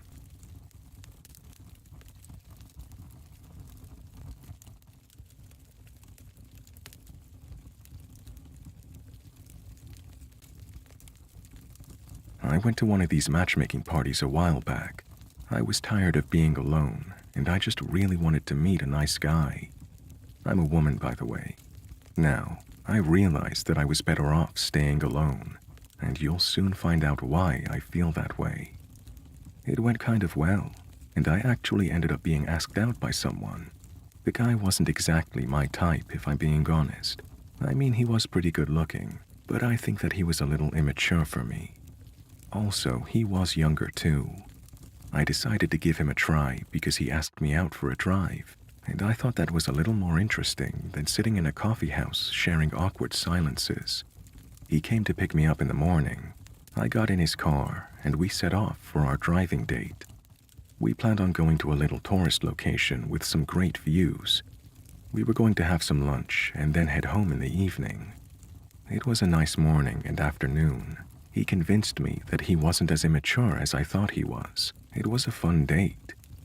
When it started to get dark out, we set about heading back to our hometown. It was when we were driving home that night that I noticed a change in his behavior. He was starting to act strange. The vibes he was putting out were very much, "I don't want you to go yet," and "please don't leave me." I put up with his neediness, expecting him to change his attitude once he noticed that it was making me uncomfortable. But he didn't change.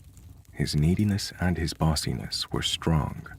The guy who had made me laugh and who I was keen to have a second date with was gone. And now a domineering and controlling guy was sat in the driving seat. We had discussed earlier how we both had work in the morning. I thought about that part of our date as I noticed how dark it was getting out. He wasn't interested in trying to converse with me any longer, nor was he interested in trying to make me smile or laugh. He had created such a horrible atmosphere in the car that I could hardly bring myself to mention to him about how late it was getting. I decided that I would ditch him as soon as I was able to get out of the car. For my plan to work, I just needed him to stop. We were going down dark country lanes. There weren't many opportunities to ask him to stop. I bided my time, and when I saw the lights of a convenience store up ahead, I said aloud the sentence I'd been practicing in my mind for the last 15 minutes. "Hey, do you mind pulling over? I want to use the bathroom," I asked. He agreed, and I thought I'd get away from this weirdo. I expected him to pull over into the convenience store's parking lot, but he zoomed past it. I said something like, "Hey, why didn't you stop?" And he replied, "I know a public restroom closer to home." I hated that. He could have easily stopped, but he didn't. He eventually did stop, but he stopped at a public bathroom in the middle of nowhere. I doubted that there would even be cell reception, but I checked my phone before getting out, and I noticed that I had a couple of bars. I figured that I would be able to guide someone to come pick me up from here, or at least share my location, so I took my chance. I got out of the car, stood up, and then stooped to pick up my handbag. I grabbed one handle of the bag and turned to walk to the bathroom. Then, I felt some resistance. It was like my bag was stuck. I looked back and saw my date was holding the other handle of my bag. I stood there, stunned. I couldn't believe that this guy could get any worse. My eyes then met his, and he said to me, "Do you really need that if you're just using the bathroom?" I just dropped my phone in my handbag, so I couldn't even grab that. I froze. I really didn't know what to do. I couldn't be left out in the middle of nowhere with no bag, no phone, and no coat. I wasn't really paying attention to what roads we'd been on, so I didn't know how long it would take me to get home. I reluctantly had to get back into that creep's car. We set off. I had to hide my fear from him. He was controlling, but he wasn't going to beat me. I didn't want him to think he had some kind of power over me. I didn't want to give him that victory. I next tried to hint that it was hot and I needed something to drink. I was surprised that he really didn't need all that much convincing. I guessed that he was thirsty too. I mean, at this point, we'd been driving around and around for a couple of hours. As we approached a convenience store, he parked up in the furthest spot away and said he would be right back. He darted out of the car, and I thought to myself, now's my chance. I tried to make a break for it as he ran into the store, but the door would not budge. He must have locked the door. He came back, and he had a big smile on his face. As soon as he opened his door, I shot across into his seat and pushed my weight against the door. This caused him to back up a bit. I told him that if he didn't leave me alone, that I would be calling the police. One of the convenience store staff members stepped out at the perfect time to take the garbage bags out and was alerted to our heated exchange. When he realized that he was being watched, he tutted at me and shook his head. He then got into his car and sped away. I called a taxi and got myself home.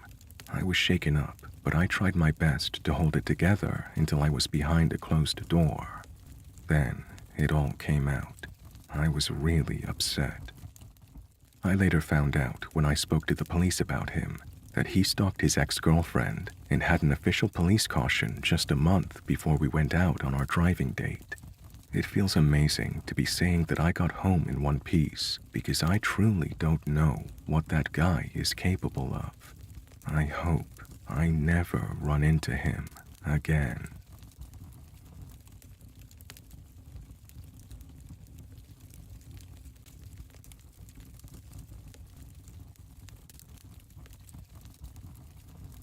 This took place about 4 years ago.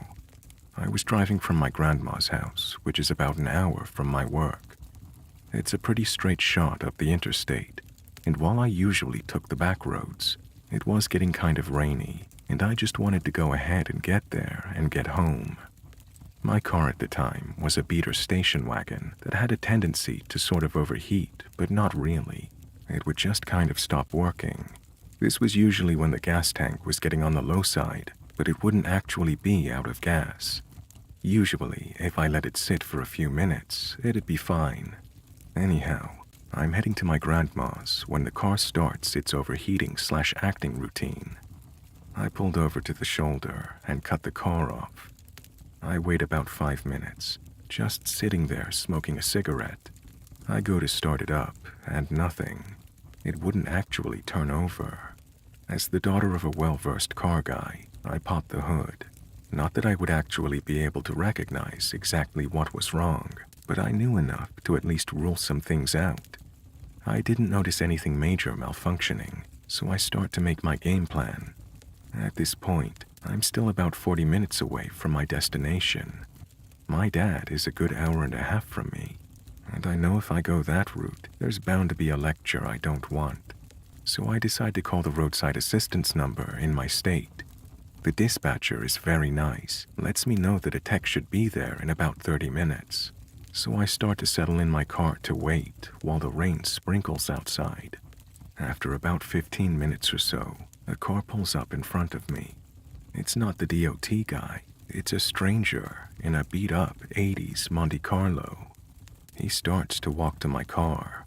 Just so you know, I live in the South. It's not out of character for someone to stop and help you. Anyhow, I watch as the man approaches. He's 6'3" or so, and built like he might work in manual labor. I roll the window down about 3 inches because it's raining and I don't know this person. He gets close to the window and asks if I need help. I thank him immediately, but let him know that no, I'm good, and I'm waiting for the DOT guy to show up. He says, I work on cars. Want me to take a look and see if it's a loose wire or something. I thought it was a nice offer because I'm a little too trusting, and I say sure. I pop the hood again and get out of the car to look with him. I know, stupid decision, but again, I'm pretty trusting. He fumbles around a little with various wires that are perfectly fine, making small talk about how he was coming from a local army base from visiting his daughter and heading back to his home that's in a neighboring state and whatever else. I found it a bit odd. I mean, it could have been legit, but he was wearing really dusty and dirty clothes, jeans with huge holes in the knees, and he just didn't look clean. Not that you would go to the base in your Sunday clothes, but chances are you would have showered. So then he starts saying, well, it doesn't look like your roadside assistance is coming. He said it almost accusingly, as if I had never called them and made that up when he first got to my car. Still being doe-eyed, I said, "Actually, he should be here any minute." That's when it got weird and my spidey sense finally started tingling. The rain is getting a little heavier by the minute. He looks at me, well, mostly at my chest, and his energy, for lack of a better term, changes, and he offers to take me to the McDonald's off the next exit for a cup of coffee to get out of the rain. I thanked him for the offer, but said no thanks. He said, "It's right up there," pointing about a quarter of a mile up the road. We'd be able to see the dot guy. I thanked him again, and again declined, saying I'd be fine in my car, no biggie. He started to get more and more aggressive in his offer, saying things like, "Come on, it's right there, 1 cup, my treat," and "My daughter's a soldier. I wouldn't try anything weird on you. Just hop in the car and we'll go right there." Each time he says something, he moves a bit closer to me. The little voice in your head that goes off kept saying, "Keep acting dumb, keep acting polite, keep refusing. Get in your car and lock the door, you colossal moron." Finally, when I told him that I really appreciated his offer, but since I didn't know him from Adam, I just wasn't comfortable doing that. But how incredibly kind it was for him to stop and be so helpful, and that I really hoped he had a great day. He finally relented. I had been edging my way to my door as the rain hit its crescendo. Once in the safety of my car, I locked all the doors and watched him walk back to his car and drive away. Not 5 minutes later, the dot tech arrives. He comes up to my passenger side window as the rain has pretty much returned to a light drizzle. I get out and tell him the story of the man and what transpired. He gets this horrified look on his face and says, "You do realize you would never have been heard from again if you had gotten into that car." I explained that when the guy kept being pushy about it, the alarm bells finally sounded, and all I could think to do was continue to be polite but firm so that he didn't get offended or angry and snap and do God only knows what. He told me I should have never gotten out of the car, and I should immediately thank my guardian angel. I'm pretty certain I was a frog's hair from being found in a garbage bag.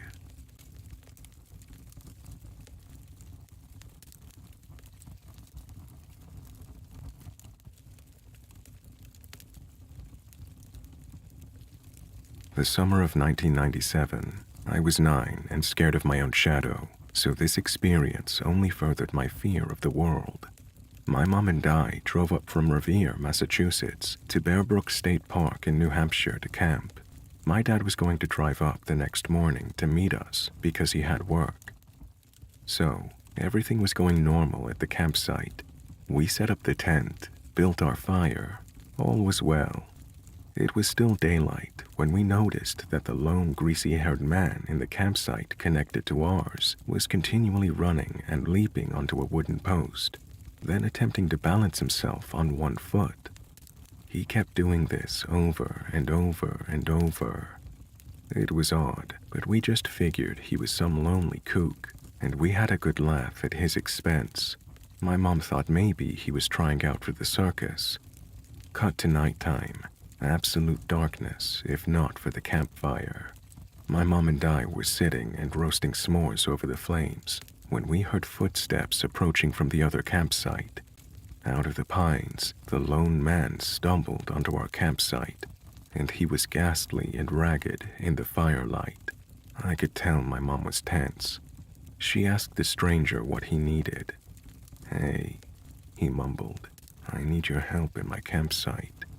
We waited, and he didn't go. My mom asked what he needed help with. The filthy man said, "I locked my keys in my van. I need you to come over and help me." He then looked at me and said, "Don't worry, kid. You can stay here with your fire." I remember getting goosebumps at that. My mom said, "I don't know how I can help you with your lost keys." "You must have a spare hanger lying around somewhere," suggested the man. My mom told him that she didn't. The ghoulish man wouldn't let up though.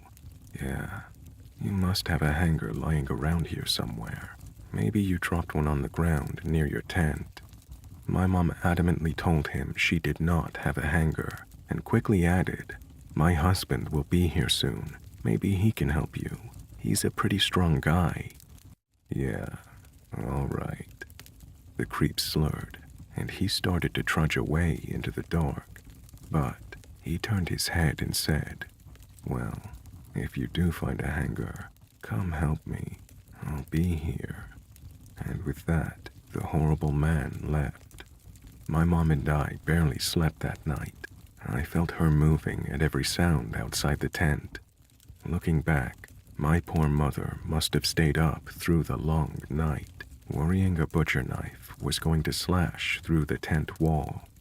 And so, morning eventually came, and when we stepped out of the tent, we immediately saw that the lone man and his camper van were gone.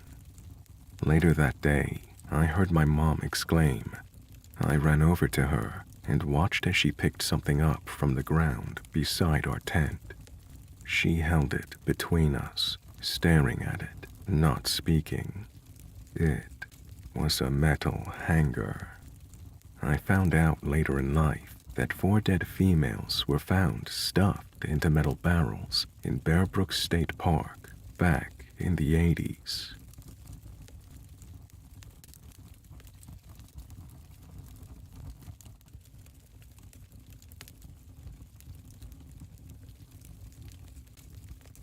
I'm a Canadian student studying in the UK, and I'm currently traveling home to see my family.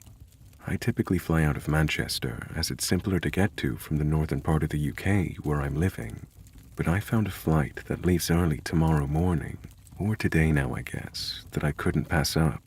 The problem is, it takes quite a few hours to get to the airport from where I live, so I ended up having to take the train from downtown London to Gatwick Airport from 2 to 3 a.m. I waited mostly alone for an hour for my train to arrive, but about 20 minutes beforehand, a guy comes in and sits on a bench about 20 feet from me. I immediately got a bad vibe, but I figured there's security cameras, and he was far enough away, so I just forgot about it. The train arrived at 2 a.m., and the journey takes just over an hour. As it pulled up, I had this urge to walk away from this man and sit in a different compartment with more people. But when I turned to walk away, he gestured to help with my bags, and I ended up getting into the compartment that pulled in front of us. There was only this man and one other in the compartment with me, neither one with luggage, which struck me as odd on a train headed to the airport. One of the men was sitting a few rows in front of me, and one a few rows behind. I felt very uneasy, but I felt slightly trapped, so I decided to keep an eye on the man in front of me by watching his reflection in the window. He kept muttering things to himself, looking at me and smirking, and had multiple short phone conversations in a hushed voice. The man behind me was doing similar things. After a few stops, another man got on, which calmed my nerves, but seemed to annoy the man in front of me. He then moved seats to a row closer to me, and now within his eye line, where he pretended to read a book while staring at me intermittently over it. He was close enough now that in his next phone conversation, I could make out the phrase, "Yeah, not now." There was one stop left before the airport, and the third man got up to get ready to exit. I can't explain the feeling of fear I felt, thinking I'd be alone in this compartment with these 2 men, as I fumbled with my keys to get them between my fingers, in the horrible case that I'd have to fight them off. The man in front of me got up again and moved behind me a row away where the other man was sitting, and I heard a faint, "Yeah, let's go for it." At this point, I saw my opportunity, and I guess my body decided on flight rather than fight, as I picked up all my bags and hauled ass past the man about to get off and into the next compartment. Thankfully, there were a few people there, and I was able to relax. When we arrived at the airport, I tried to stay with the group getting off, as I knew the 2 other men would be exiting as well. But in my confusion, finding the way to the terminal, the man from in front caught up to me. I veered off over by some station employees and dawdled there while I waited for him to leave. He kept looking over at me as he paced around a bit before leaving. I watched him go up the escalator, staring at me as he ascended. I waited a minute and figured he'd given up, so I stepped onto the escalator. As soon as I reached the top, I saw the man standing there staring at me, so I quickly shouted to another employee, asking them if they would show me the way to the terminal. Thankfully, it was close by, and I was soon in the safety of the airport. Obviously, there's no way to know if I was just being paranoid, but I sincerely believe that there's something built into our genetics that lets us know when we're in danger. I'm not typically a paranoid person, and wasn't originally nervous about traveling in London alone, nor was I scared or uneasy around any of the other men I encountered tonight. But something about these guys told me to get the fuck out of there fast, and I'd rather have overreacted than end up in a dangerous situation.